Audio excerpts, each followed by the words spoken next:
أعوذ بالله من الشيطان الرجيم بسم الله الرحمن الرحيم ولا تقتلوا أولادكم خشية إملاق نحن نرزقهم وإياكم إن قتلهم كان خطأ كبيرا ولا تقربوا الزنا إنه كان فاحشا وساء سبيلا صدق اللہ العظیم۔ بزرگوں، پیارے بھائیوں، کل گزشتہ ہماری گفتگو یہ چل رہی تھی کہ اللہ رب العزت جسے چاہتے ہیں روزی کو پھیلا کر دیتے ہیں اور جسے چاہتے ہیں نپی تلی دیتے ہیں، کیونکہ اللہ تعالیٰ اپنے بندوں سے باخبر ہے، بندوں کو دیکھ رہا ہے، اس کو سب چیزوں کا پتہ ہے کہ کون کتنا برداشت کر سکے گا۔ تمہارے ظاہر کو، تمہارے باطن کو اللہ تعالیٰ جانتا ہے، اور بندوں کی مصلحتوں کو سامنے رکھ کر اللہ تعالیٰ عطا کرتا ہے، بندوں کی مصلحتوں کے مطابق رزق دیتا ہے۔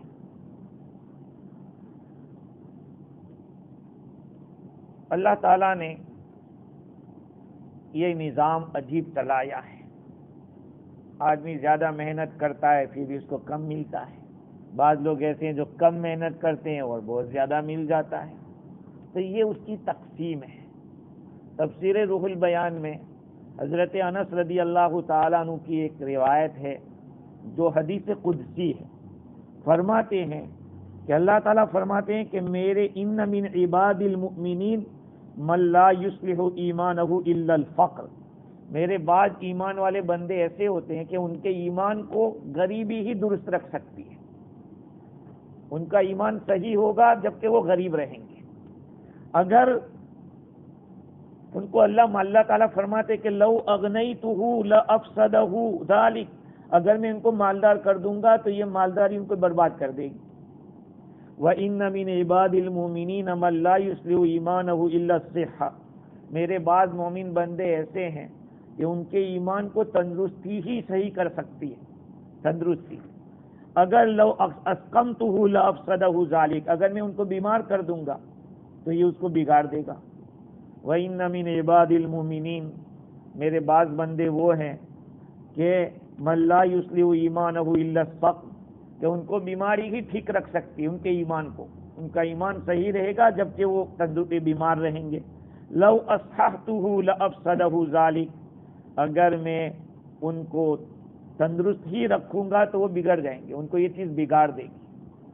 انی ادبر امر عبادی بعلمی بقلوبہم انی علیم خبیر، اللہ تعالیٰ فرماتے کہ میں اپنے بندوں کے معاملات کی تدبیر کرتا ہوں، میں ہی پلان کرتا ہوں، میرے پلان سے ہی سب کچھ چل رہا ہے، کیونکہ میں ان کے دلوں کو جانتا ہوں کہ ان کا دل کیسا ہے، اور میں علم والا خبردار ہوں۔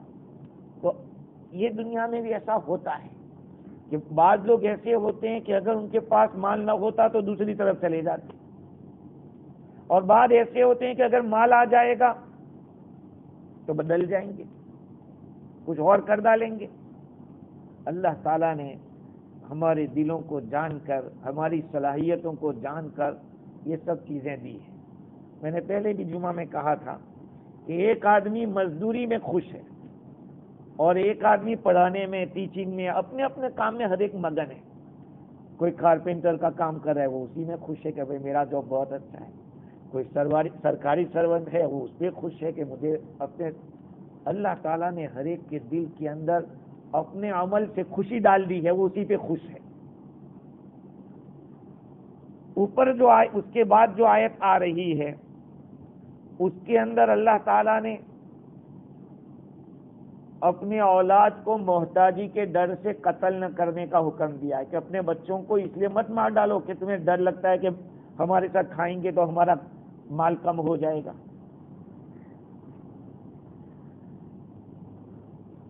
عقل مند آدمی کو چاہیے کہ اللہ کے حکم کے سامنے جھکا رہے اور اللہ کے فیصلے پر راضی رہے.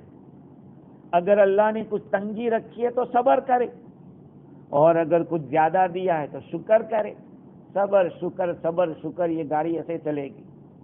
اگر زیادہ ملا ہے پھر بھی شکر گزاری نہیں ہے تو اس کو لیتے بھی آتا ہے، اور اگر آپ کو تکلیف ہے اور صبر نہیں کرتے تو وہ اس سے بھی بڑی لا سکتا ہے.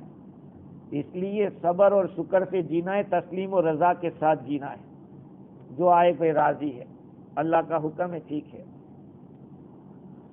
اویس قرنی رحمت اللہ علیہ کے بارے میں تفسیر روح البیان میں لکھا کہ جب وہ صبح کرتے تھے اور شام کرتے تھے تو اپنے گھر میں جو کچھ بھی کھانا بچا ہوا ہوتا یا جو کچھ کپڑے زائد ہوتے وہ صدقہ کر دیتے، اور یہ دعا کرتے کہ اللہ دنیا میں کوئی آدمی بھوک سے مر جائے تو اس کے بدلے میں مجھے مت پکڑنا، میں نے تو نکال لیا اپنا جو کچھ تھا میرے پاس کچھ زیادہ رکھا ہی نہیں ہے. اور اگر کوئی دنیا میں ننگے مر جاوے تو اس کے کپڑے پر میری پکڑ مت کرنا.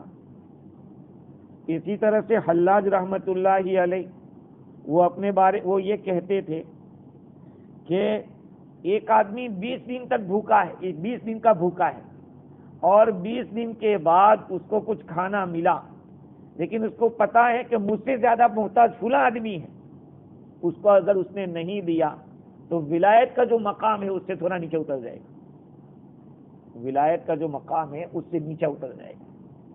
یہ اللہ والے گزرے ہیں جو اپنے اوپر دوسروں کو ترجیح دیتے تھے کہ میرا بھائی ایک ایمان والا. آج ہمارا حال کیا ہے؟ ہم یہ چاہتے کہ گرے، میں آگے بڑھوں اور سب مجھ سے نیچے رہے ہیں. تو پھر کام کیسے چلے گا؟ کام ایسے چلے گا کہ دوسروں کو اپنے اوپر ترجیح دو. تو اللہ تعالیٰ نے اس آیت کریمہ وَلَا تَقْتُلُوا أَوْلَادَكُمْ خَشْيَةَ إِمْلَاقٍ، تم اپنی اولاد کو محتاجی کے ڈر سے قتل مت کر ڈالو. اس سے پہلے اللہ تعالیٰ نے والدین کے حقوق بتلائے تھے کہ والدین کے ساتھ کیسا سلوک کیا جائے، ان کے ساتھ کیسی بات کی جائے. اب ماں باپ کو کہا جا رہا ہے کہ تم اپنی اولاد کو قتل مت کر ڈالو اس ڈر سے کہ یہ تمہارے ساتھ کھانے میں شریک ہو جائیں گے اور تمہارا کھانا کم ہو جائے گا، تم محتاج ہو جاؤ گے. تو اوپر کی آیت میں ماں باپ کی روزی روٹی کی ذمہ داری اولاد کے اوپر رکھی ہے، اس کا ذکر تھا. اور اس کے بعد اللہ نے فرمایا کہ اللہ جسے چاہے گا کشادہ دے گا، جس کو چاہے گا تھوڑا دے گا. اب اللہ تعالیٰ فرماتے ہیں کہ تھوڑے ہونے کے خوف سے اولاد کو مار مت ڈالنا. ایسا مت کرنا کہ اولاد ہمارے مال میں شریک ہو جائے گی تو پھر ہم جئیں گے کیسا. اور بعض حضرات نے یہ بھی کہا ہے کہ اللہ تعالیٰ نے اوپر والدین کے ساتھ بھلائی کرنے کا طریقہ سکھایا. اب اس آیت میں اولاد کے ساتھ بھلائی کرنے کا طریقہ بتا رہے ہیں.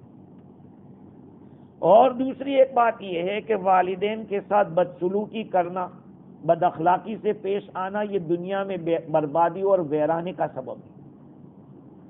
تو جیسے والدین کے ساتھ اس طرح سے کرنا دنیا کی ویرانی کا سبب ہے، اسی طرح سے اگر ماں باپ اولاد کے ساتھ بھی کچھ کریں گے، تربیت اولاد کی صحیح تربیت نہیں کریں گے تو اس سے بھی عالم خراب ہوگا.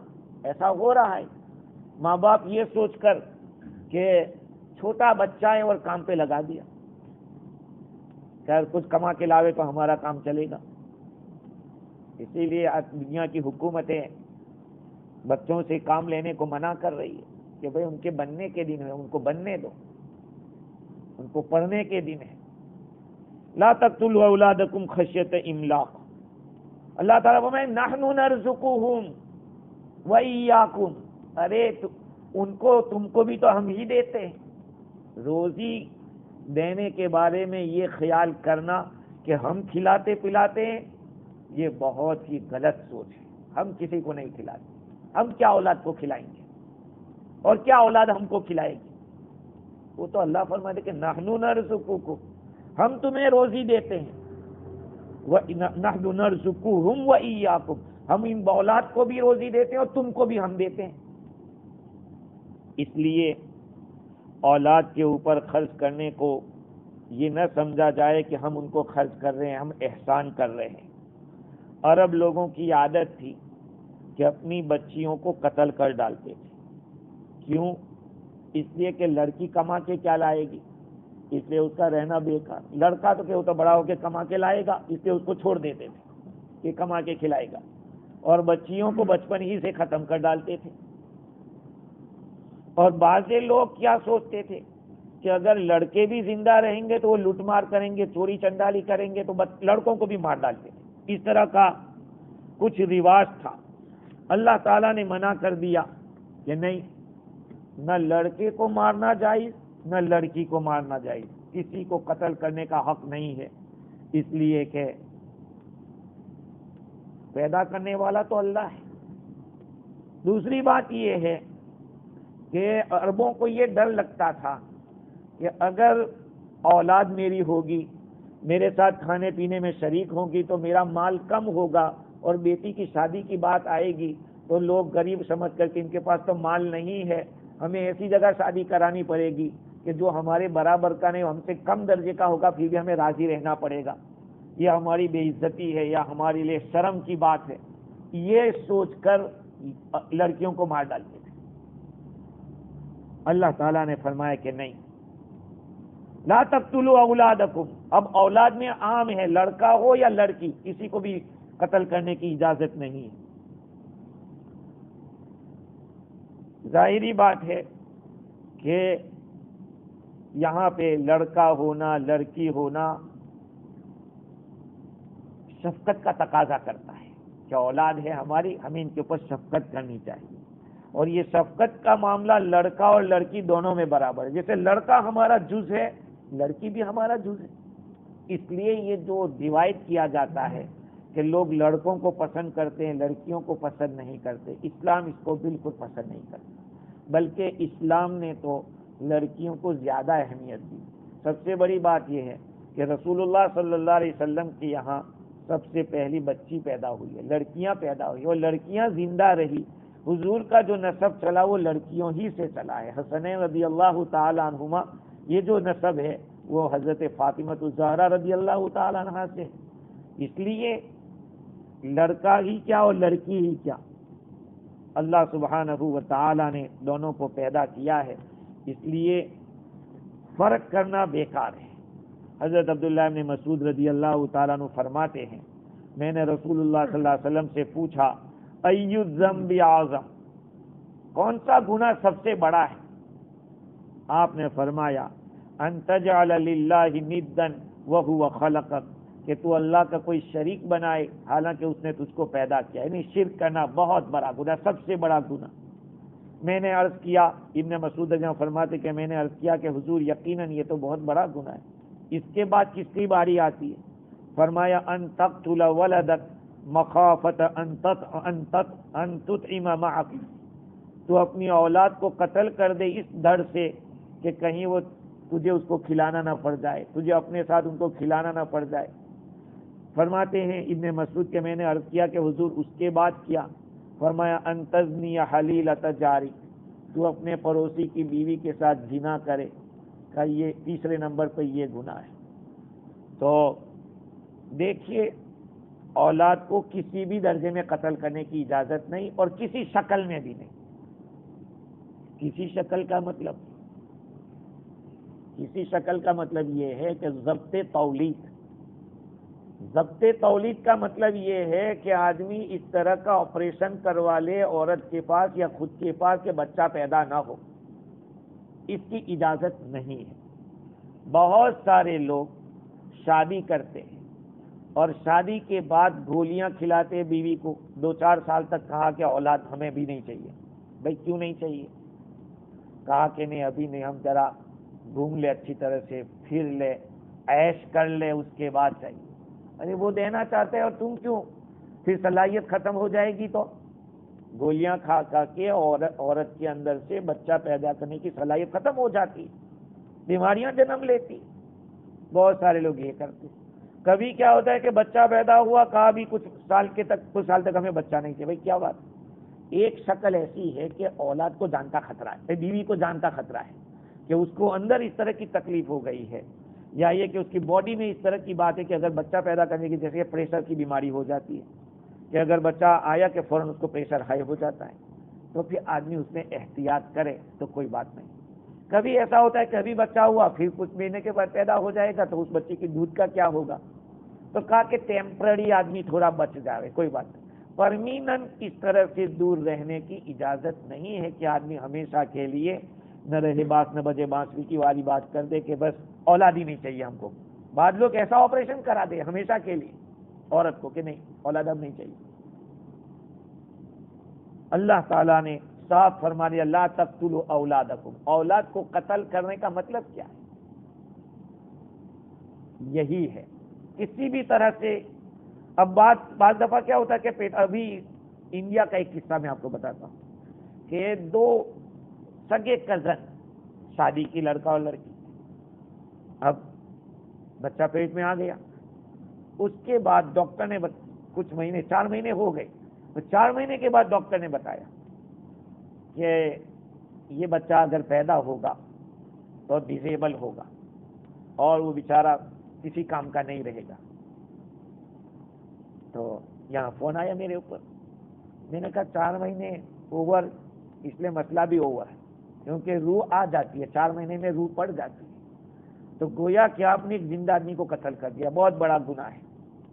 اور کیا خبر کہ ڈاکٹر کہہ رہا ہے وہ صحیح ہے، مسلمان ڈاکٹر دیانت دار ایسا دیندار آدمی ہو اس کو پوچھو۔ تو بچہ تو پیدا ہوا اس کے ٹائم پہ، بہت بڑی گڑبڑ بھی ہوئی، سمجھایا بھی گیا، لیکن تھوڑا عذر تھا، لیکن ظاہر بات ہے پیٹ میں کیا ہے وہ تو کون جان سکتا ہے، وہ خدا کے ہاتھ میں ہے۔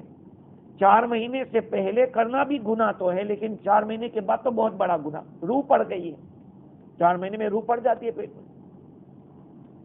خیر آگے اللہ تعالیٰ فرماتے ہیں وَلَا تَقْرَبُوا الزِّنَا إِنَّهُ كَانَ فَاحِشَةً وَسَاءَ سَبِيلًا، تم زنا کے قریب بھی مت ہو، یقیناً وہ بے حیائی ہے اور بہت برا راستہ ہے۔ زنا کے قریب بھی مت ہو، کیا مطلب ہے؟ زنا مت کرو نہیں کہا، زنا کے قریب بھی مت جاؤ۔ ایسا کیوں؟ امام قفال فرماتے ہیں کہ اگر کسی انسان کو یوں کہا جائے کہ اس کے قریب بھی مت ہونا، یہ زیادہ مضبوط بات ہے اس کے مقابلے میں کہ زنا مت کرنا۔ کیا مطلب زنا کے قریب نہ ہونے کا؟ تفسیر مظہری کے اندر لکھا ہے کہ اس کا مطلب یہ ہے کہ زنا کے دوائی، نامحرم کو چومنا، تنہائی میں اس کے ساتھ رہنا، یا یہ کہ اس کے جو مقدمات ہے، چھیڑ چھاڑ کے دھندے، یہی چیز وہاں تک پہنچانے والی ہے۔ تو قرآن نے کہہ دیا کہ اس کے قریب بھی مت ہونا، قریب جاؤ گے تو وہاں پہنچ جاؤ گے۔ زنا بہت گھناؤنی حرکت ہے، احادیث شریفہ میں اس کی سخت وعید آئی، جیسے ابھی آپ نے سنا، اور بھی حدیثیں ہیں۔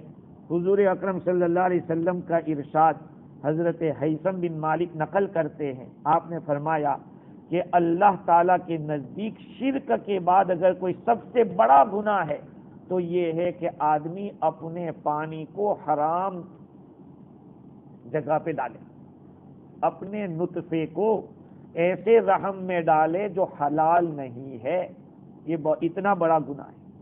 اور ایک روایت حضرت بریدہ رضی اللہ تعالیٰ عنہ اس روایت کے راوی ہے، حضور صلی اللہ علیہ وسلم نے ارشاد فرمایا کہ 7 زمین اور 7 آسمان لعنت کرتی ہے شادی شدہ آدمی پر جو زنا کرتا ہے، لعنت کرتی۔ اور آگے فرمایا کہ زنا کرنے والوں کی شرمگاہیں جہنم میں اتنی بدبودار ہوگی کہ جہنم والے پریشان ہو جائیں گے کہ یار یہ کہاں آ گئی۔ جہنم والے ان لوگوں سے پریشان ہوں گے جو زنا کرتے تھے دنیا میں، ان کی شرمگاہ کی بدبو ایسی ہوگی۔ تو اللہ تعالیٰ نے صاف لفظوں میں فرمایا کہ زنا کے قریب مت ہو۔ کیوں بھائی؟ اس لیے کہ بری چیز ہے، اللہ تعالیٰ بعض جگہ پہ ریزن بتلاتا ہے اور بعض جگہ پہ ریزن نہیں بتلاتا. تو زنا ایک ایسی حرکت ہے کہ عقل بھی اس کو نہ کہتی کہ غلط ہے, نہیں ہونا چاہیے. دیکھو بھائی, سورہ نور میں بھی اس کے بارے میں پہلے کہہ چکا ہوں رمضان کے مہینے میں. اسلام میں زنا چاہے آپس کی رضامندی سے کرو یا زبردستی کرو, دونوں حرام ہیں. گورنمنٹ کی نظر میں تو یہ ہے کہ اگر دونوں راضی ہیں تو کوئی پرابلم نہیں. اسلام یہ نہ کہتا ہے, اس لیے کہ زنا نام ہے ہوا الغصب علی الابضاء المؤدی الی قتل الانساب وہیجان الفتن. زنا کہتے ہیں لوٹ مار کرنے کو, شرمگاہ کی جو ایسی جو ملکیت ہے اس کے اوپر غصب لگانا, غصب کرنا, جس کی وجہ سے نسب ٹوٹ جاتا ہے, فتنے پیدا ہوتے ہیں, بہت بھاری گناہ. اور اس کے نقصانات بھی اتنے زیادہ, بہت زیادہ نقصانات. امام راضی لکھتے ہیں کہ 6 نقصانات بڑے بڑے. پہلا تو یہ ہے کہ زنا کی وجہ سے نسب مختلط ہو جاتی ہے. جب نسب گڑبڑ ہو جاوے تو پھر اخلاق نہیں لیتے. اللہ تعالیٰ نے نسب کا بہت خیال کرنے کو کہا, اور نکاح اسی لیے مشروع ہوا ہے. نکاح کیوں ہے؟ آپ کے نسب کی حفاظت. اگر زنا چل پڑے گا تو پھر نسب کیا نسب ہوگا؟ ایک پیالہ دودھ کا ہے, اس میں 4 آدمی نے دودھ تھوڑا تھوڑا ڈالا ہے, تو اب اس میں سے دودھ الگ کرنا کہ کس نے کون سا دودھ ڈالا تھا کیسے پتا چلے گا؟ شریعت نے اس لیے کہا کہ زنا حرام. نسب گڑبڑ ہو جائے گی تو پھر عالم خراب ہو جائے گا. ہاں, انگریزوں نے اپنے دور حکومت کے اندر دنیا میں یہی دھندے کیے کہ ان کے نسبوں کو مخلوط کر دو. انہوں نے اپنی اولاد کو بھی مسلمانوں میں چھوڑ دیا اور اپنے لڑکوں کو بھی چھوڑ دیا, جس کی وجہ سے مکس اپ ہوا, اور مکس اپ کی وجہ سے جو نسل بڑھی اس میں کوئی اخلاق اور کیریکٹرز نہیں ہوتے. ہاں, نکاح کے ساتھ جو اولاد آتی ہے وہ اللہ کے نام پر نکاح ہوتا ہے, اللہ کے نام کو استعمال کیا جاتا ہے, اس میں خیر و برکت ہوتی ہے. تو دوسرا نقصان زنا کا کیا ہوگا؟ کچھ تو خون ہوگا. کیسے کچھ تو خون ہوگا؟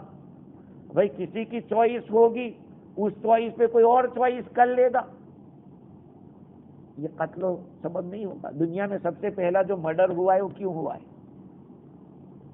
دنیا میں سب سے پہلا جو مرڈر ہوا ایک عورت کی وجہ سے ہوا. آدم علیہ السلام کے 2 بیٹے, ایک حابیل اور ایک قابیل, 2 بیٹے تھے. اس میں اس زمانے میں یہ جائز تھا کہ ایک باپ کی اولاد آپس میں نکاح کر سکتی تھی, لیکن شرط یہ تھی کہ ایک ساتھ ایک لڑکا اور ایک لڑکی 2 پیدا ہوتے تھے. دوسرا ایک لڑکا ایک لڑکی, تو ادھر کا لڑکا ادھر کی لڑکی سے, ادھر کی لڑکی ادھر کے لڑکے سے شادی کر سکتے, اس لیے کہ نسب بڑھانا تو امت کو بڑھانا تھا, اس لیے شروع میں اجازت تھی. تو حابیل اور قابیل میں سے ایک کے ساتھ جو لڑکی پیدا ہوئی وہ کالی تھی, دوسرے کے ساتھ پیدا ہوئی وہ گوری تھی. تو جس کے ساتھ گوری تھی وہ چاہتا تھا کہ میرے ساتھ آیا تو میں ہی نکاح کروں گا, وہ کہتا ہے کہ نہیں. اب شریعت کا حکم تھا یہ تھا کہ ادھر کا ادھر, ادھر کا ادھر. تو ادھر والا راضی نہیں ہوا, تو اس نے کہا کہ میں تجھے قتل کر دوں گا. بات لمبی ہے, اس قصہ 6 پارے میں ہے. کہا گیا کہ بھائی اپنی قربانی پیش کرو. ایک نے دمبا پیش کیا اور ایک نے کچھ گھاس ڈالی, تو جو حق پہ تھا اس کی قربانی قبول ہو گئی, جو حق پہ تھا. تو دوسرے کو حسد ہوا کہ اس کی قبول بھی میری کیوں نہیں. اس نے کہا میں تجھے قتل کر دوں گا, اور قتل کر ڈالا. یہ سب سے پہلا مرڈر ہوا, یہ وہ عورت کی وجہ سے ہی ہوا تھا.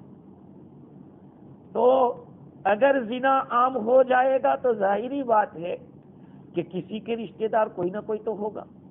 ایک روایت ہے, مسلم ابن کثیر نے نقل کیا, مسند احمد کی روایت, حضرت ابو امامہ رضی اللہ عنہ اس روایت کے راوی ہیں. ایک صحابی حضور کے پاس گئے اور کہا حضور مجھے اجازت دے دو زنا کرنے کی, مجھے زنا کی اجازت دے دو. صحابہ کرام تو لال پیلے ہو گئے, کیا بات کرنے, غصے ہو گئے کہ کیا اس کی کوئی اجازت. حضور نے فرمایا اس کو قریب کرو, آؤ قریب آ جاؤ. حضور نے فرمایا فہرست گنائی. اچھا اپنی ماں کے لیے آپ پسند کرتے ہیں؟ ہاں نہیں میرے ماں باپ اللہ کی مجھے قربان اپنے آپ کو ماں باپ کے اوپر کیسے یہ قبول کر سکتا ہوں. اچھا اپنی بہن کے لیے؟ کہا نہیں. اپنی بیٹی کے لیے؟ لمبی فہرست گنائی. کہا کہ آپ اگر کسی کے ساتھ منہ کالا کرو گے تو کسی کی ماں ہوگی, کسی کی بیٹی ہوگی, کسی کی بہن ہوگی. وہ صحابی کہتے ہیں کہ اس کے بعد حضور نے میرے دعا دی, حضور کی دعا سے اس کے بعد کبھی وہ خیال نہیں آیا. تو خیر اس سے کچھ تو خون ہوتا ہے. کوئی آدمی اپنے رشتہ دار کے لیے اس حرکت کو برداشت نہیں کرے گا, اور جب یہ چل پڑا تو کچھ تو خون ہوگا. یہ دوسرا نقصان. تیسرا نقصان یہ ہے کہ جب زنا کی عادت بن جاتی ہے کسی عورت کو, تو پھر عقل سلیم رکھنے والے, یاد رکھنا عقل سلیم, جن کا نیچر رائٹ ہے, وہ اس عورت سے نفرت کریں گے. نہیں, اب نیچر میں گڑبڑ ہے, اس کو تو سب کچھ چلے گا, اس کو سب کچھ چلے گا. لیکن صحیح سالم فطرت والے ایسی عورت سے نفرت کریں گے جس کی وجہ سے یہ کسی سے بھی شادی کرے گی تو وہاں الفت پیدا نہیں ہوگی, جوڑ پیدا نہیں ہوگا, محبت پیدا نہیں ہوگی, تعلقات اور نکاح کے جو مقاصد ہے وہ کامیاب نہیں ہو. یہ تیسرا نقصان. چوتھا نقصان یہ ہے کہ جب زنا عام ہوگا تو کوئی عورت کسی مرد کے ساتھ خاص نہیں ہوگی, پھر تو ہر ایک کسی نہ کسی کے ساتھ, تو پھر جانوروں کی طرح ہوگا. یہ جانور جیسا معاملہ ہو جائے گا. جانوروں میں کوئی طے نہیں ہوتا, ان جانوروں میں نسب چلتا ہے ماں کی طرف, جانوروں میں نسب چلتا ہے ماں کی طرف. انسانوں میں نسب چلتا ہے باپ کی طرف, نسب باپ کی طرف چلتا ہے. اس لیے بکری کا بچہ ہوگا تو پوچھیں گے کہ یہ کس کا بچہ ہے, تو کوئی بکرا نہیں دکھائیں گے, وہ بکری دکھائیں گے کہ فلانی بکری کا, وہاں نسب چلتا ہے. تو اب ہوگا کیا, جانوروں جیسا ہو جائے گا کہ جانور بھی کچھ طے نہیں ہوتا کہ کس کا بچہ ہے کیا ہے. یہ ایک نقصان. پانچواں نقصان یہ ہے کہ عورت کا تصور صرف قضائے شہوت نہیں ہے. عورت اسی لیے نہیں کی جاتی کہ اس سے شہوت پوری کی جائے. ایک آدمی بوڑھا ہے, اگر وہ شادی کر رہا ہے تو یہ تو تھوڑی ضروری ہے کہ اس کی شہوت پوری کرنے. ارے بھائی اس کو ساتھی چاہیے, بات کرنے والا چاہیے, گھر کا انتظام کرنے والا چاہیے, ٹائم پہ کھانا روٹی دینا والا چاہیے. یہ سب مقاصد ہے. تو اب اس کی وجہ سے, زنا کرنے کی وجہ سے جو آدمی کے مقاصد ہے اس میں بہت بڑا خلل پڑے گا. ہاں, اور چھٹی چیز یہ ہے کہ یہ زنا کرنا, وطی کرنا اور جمع کرنا ہے, وہ ایک ذلت کا کام ہے. یہ کوئی اتنا بہت بڑا کام نہیں ہے کہ اس کو لوگوں کے سامنے یہ کیا جائے. آدمی, عقل مند آدمی اس کے لیے ایسی جگہ ڈھونڈتا ہے جہاں کوئی نہ آتا ہو. ہاں, اسی طرح سے آدمی کسی کو گالی دے گا تو اس کی گالی دے گا. اگر کوئی اچھی چیز ہوتا تو اس کی گالی دی جاتی. ماں بہن کی جو گالیاں دیتے ہیں لوگ, اس میں اسی کام کو بولتے ہیں. کیوں؟ وہ بری چیز ہے, وہ ذلت والی چیز ہے. تو شریعت نے کہا کہ اپنی بیوی سے صحبت کرے گا تو ثواب ملے گا. کیوں کہا؟ اگر وہ غلط جگہ کرتا تو گناہ ہوتا کہ نہیں, تو گناہ سے بچا. خیر, تو اللہ تعالیٰ نے قرآن پاک کے اندر 3 الفاظ بیان کیے زنا کی برائی کے لیے. انہو کان فاحشہ, ایک زنا ایک بے حیائی والا کام ہے جس میں اشارہ اس بات کی طرف کہ اس سے نسب پہ فرق پڑے گا, نسب کی وجہ سے عالم میں بگاڑ آئے گا, اور اس کی وجہ سے دنیا کے اندر کچھ تو خون ہوگا. دوسرا فرما انہو کان فاحشۃ و مقتا, مقت کا لفظ کہ جو ایسا کرے گا وہ لوگوں کی نظروں سے گر جائے گا, لوگ اس کے بارے میں کہیں بات چھوڑو. جو اس طرح کا کام کرتا ہے, اگر کوئی مرد کرتا ہے اس کی بیوی کی نظر میں وہ اس کی کوئی قیمت نہیں رہتی, اگر بیوی کو پتا ہو تو. اور جو عورت کرتی ہے اس کی قیمت اس کے شوہر کی نظر میں کوئی نہیں رہی, اگر باغیرت انسان ہوگا تو. لیکن غیرت نہیں ہوگی تو کہے گا کہ نہیں جو ہے چل جائے گا. باغیرت انسان اس کو برداشت نہیں کر سکتا. ایک صحابی نے پوچھا تھا نا حضور سے, کہ جب کہا گیا کہ زنا ثابت کرنے کے لیے 4 گواہ تھے, حضور سے پوچھا کہ حضور کیا گواہوں کو بلانے جائیں گے, وہیں پہ اس کو قتل کر دیں گے. اگر کسی نے اپنی بیوی کو غلط کام کرتے دیکھا تو کوئی گواہ تھوڑی تلاش کرنے جائے گا, وہ تو وہیں پہ قتل کر دے گا. وہ غیرت کی بات ہے. تو ایک تو ایسا کرنے والا رشتہ دار گھر والوں کی نظروں سے گر جاتا ہے، یہاں تک کہ اولاد کی نظروں سے گر جاتی، اگر باپ کرتا ہے یا اس کی ماں کرتی ہے تو اس طرح اس میں انسان دوسرے انسان پہ اعتماد نہیں رکھتا، اعتماد اٹھ جائے گا کیونکہ ممقوت ہو جائے گا، نظروں سے گر جائے گا۔ وساء سبیلا، تیسرا لفظ یہ فرمایا کہ یہ ایک برا راستہ ہے، اللہ تعالیٰ نے فرمایا برا راستہ ہے تو پھر کوئی فرق نہیں رہے گا، جیسے میں نے کہا جانوروں کی طرف ہو جائیں گے، اور اس کا جو عیب ہے عورت کے اوپر لگے گا۔ خیر تو اللہ تعالیٰ نے لا تقربوا الزنا انہ کان فاحشہ وساء سبیلا، تم زنا کے قریب بھی مت ہو، اس لیے کہ وہ ایک بے حیائی ہے اور ایک برا راستہ ہے۔ روایت میں تفسیر روح البیان میں لکھا ہے، اس بات کو میں نے سورہ نور میں بھی کہا تھا، زنا کی وجہ سے 6 نقصان ہوتے ہیں، 6 نقصان، 3 دنیا میں اور 3 آخرت میں۔ ایاکم والزنا، حضور فرماتے کہ اپنے آپ کو زنا سے بچاؤ، اس لیے کہ فإن فیہ 6 خصال، زنا میں 6 برائیاں ہیں، 3 دنیا میں 3 آخرت میں۔ دنیا میں یہ ہے روزی کم ہو جاتی ہے، جہاں زنا وہاں فنا، یہ مشہور ہے، زنا وہاں فنا۔ مالیہ کا پلین چلتا تھا انڈیا میں، پلین کا مالک تھا، اب سوچ سکتے ہیں کہ کتنا پیسہ ہوگا، خالی ہو گیا بالکل، بینکرپٹ کیوں ہوا بھائی؟ یہی سب دھندے، آدمی زنا کرنے کی وجہ سے برکتیں کھو دیتا ہے، چلی جاتی ہے، بھلائی سے محروم ہو جاتا ہے اور عمر میں کمی آ جاتی ہے۔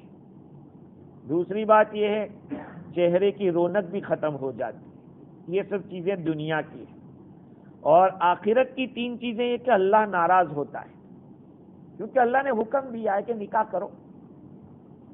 بہت سارے لوگ دوسرے نکاح، تیسرے نکاح، چوتھے نکاح، 4 تک کی اجازت ہے، ارے ایک تو کر کے دکھاؤ، ایک کو تو سنبھال کے رکھو۔ اور طارق مسعود صاحب بس لگے ہیں آج کے زمانے میں ایک ہی عورت کے ساتھ انصاف کے ساتھ زندگی گزار دے، اس کے حقوق کو ادا کرتے ہوئے، یہ بہت بڑی بات ہے۔ شریعت نے ایسے نہیں کہا ہے کہ تم انصاف نہیں کر سکتے، وَلَن تَسْتَطِيعُوا أَن تَعْدِلُوا بَيْنَ النِّسَاءِ، تم ہرگز انصاف نہیں کر سکتے عورتوں کے بیچ میں، قرآن نے کہا ہے، تو بھی ایک ہی کے اوپر زندگی گزار دو۔ آخرت کی ایک نقصان دہ چیز اللہ کی ناراضگی، دوسری چیز حساب کی سختی، اللہ سخت حساب لے گا، اور تیسری چیز جہنم کا داخلہ۔ بصرہ کے ایک قصہ ہے، بصرہ کے اندر ایک آدمی تھا، اس کو مسکی کہتے تھے، مسکی یعنی جو مشک کی خوشبو آتی تھی اس کے چہرے سے، اس کے بدن میں سے، جہاں کہیں جاتا مشک کی خوشبو لگتی تھی۔ تو اس کو پوچھا گیا بھائی کیا بات ہے، تمہارے اندر سے خوشبو پھوٹتی رہتی ہے مشک کی؟ تو اس نے کہا کہ میں بہت خوبصورت لڑکا تھا، بہت زیادہ خوبصورت تھا، تو لیکن مجھے شرم بہت آتی تھی، تو میرے والد سے کسی نے کہا یا اس کو دکان پہ بٹھاؤ تو گراہک بھی اچھے آئیں گے اور آپ کی بکری بھی ہوگی اور کچھ لوگوں سے ملتا جلتا رہے گا۔ تو کپڑے کی دکان پہ مجھے بٹھا دیا، وہ نوجوان اپنی سرگزشت سنا رہا ہے، کپڑے کی دکان پہ بٹھایا، ایک مرتبہ ایک بڑھیا آئی کپڑا خریدنے، اس نے سامان لیا اور میں نے نکال دیا، اس نے کہا کہ آپ میرے ساتھ چلیے اور اپنی قیمت جو ہے وہ لے جائیے، جو کپڑوں کی جو قیمت ہے یا سامان کی قیمت ہے وہ لے جائیے۔ میں اس کے ساتھ گیا، یہاں تک کہ ایک بہت بڑے محل میں داخل ہوا جس کے اندر ایک گنبد بھی تھا بہت بڑا، اس کے اوپر تخت رکھا ہوا تھا اور اس پہ ایک باندی تھی، ایک لڑکی، فرش بھی بہت ہی زیادہ ڈیکوریٹ تھا۔ اس لڑکی نے مجھے اپنے سینے کی طرف کھینچا کہ آ جا۔ میں نے کہا اللہ کا کوئی حرج نہیں، میں تو ایسے ہی غلط کام کرنے والی عورت ہوں۔ تو اس نے کہا کہ مجھے ذرا استنجا کا تقاضا ہے، مجھے فارغ ہو جانے دو۔ تو میں استنجا خانے میں گیا، میں نے ٹوائلٹ کیا، اور ٹوائلٹ میں جو نجاست نکلی وہ اپنے چہرے پہ میں نے پھیر دیا اور میرے بدن پہ لگا دیا. جب باہر نکلا تو کہا گیا تو پاگل ہے، اس کو نکالو، پاگل ہے، نکالو اس کو. تو میں وہاں سے نکل گیا، میری جان چھوٹی. اس رات میں نے ایک آدمی کو دیکھا تو مجھ سے کہا این انت من یوسف ابن یعقوب. ارے تو اور یوسف ابن یعقوب، یوسف علیہ السلام بھی تو زلیخا سے بچے تھے، بھاگے تھے. کہا تو اور یوسف بن یعقوب کہاں؟ کہا تو مجھے پہچانتے ہو؟ میں نے کہا نہیں. کہا میں جبریل ہوں. پھر میرے چہرے کے اوپر اپنا ہاتھ پھیرا، میرے بدن پر پھیرا. کہا اسی وقت سے میرے بدن سے مشک کی خوشبو پھوٹتی رہتی ہے. یہ وہی جبرائیل علیہ السلام کی خوشبو میں سے ہے، اور یہ عفت اور پاک دامنی اور تقوی کی برکت ہے. آج میرے عزیزو معاف کرنا، آج ہمارے نوجوانوں میں نہیں کہتا کہ جس کو دیکھو اس کو کہہ دو کہ زنا کرتا ہوگا، رونق نہیں دکھ رہی ہے، چہروں پہ رونق نہیں. اچھے خاصے جوان ہے لیکن پچکائے ہوئے چہرے، چہروں کے اوپر وہ رونق ہونی چاہیے وہ نظر نہیں آتی. کیوں؟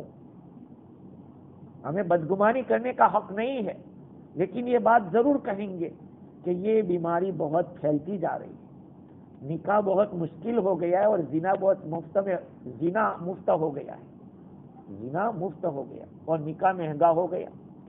تو یہ چیزیں پناہ مانگنی چاہیے اللہ تعالیٰ سے، اپنی اولاد کی نگرانی کرنی چاہیے اگر اولاد غیر شادی شدہ ہے تو. اور شادی کے بعد بھی تو اس میں کیا ہے، یہ شیطان ہے نے الٹے سیدھے دھندے کرواتا ہے. حضرت موسیٰ علیہ السلام سے ایک مرتبہ ملا تو اس نے کہا کہ موسیٰ تو مجھے یاد کر جب تجھے غصہ آتا ہے، میرا چہرہ تیرے دل میں ہے اور میری آنکھ تیری آنکھ میں ہے. میں تمہارے بدن میں خون میں جیسے خون دوڑتا ہے ایسے میں دوڑتا ہوں. اور جس وقت جنگ کے میدان سے بھاگو اس وقت بھی مجھے یاد کرنا. میں آدم کے بیٹے کے پاس جاتا ہوں جب وہ دشمن سے جنگ کے میدان میں جاتا ہے، پھر میں اس کو اس کا بیٹا یاد دلاتا ہوں، اس کی بیوی یاد دلاتا ہوں، اس کے گھر والے یاد دلاتا ہوں تاکہ وہ پشت پھرا کر بھاگ جائے. کہا کہ موسیٰ عورتوں کے ساتھ بیٹھنے سے بچتے رہنا، اس لیے کہ میں اس عورت کا قاصد ہوں، میں اس کا قاصد ہوں.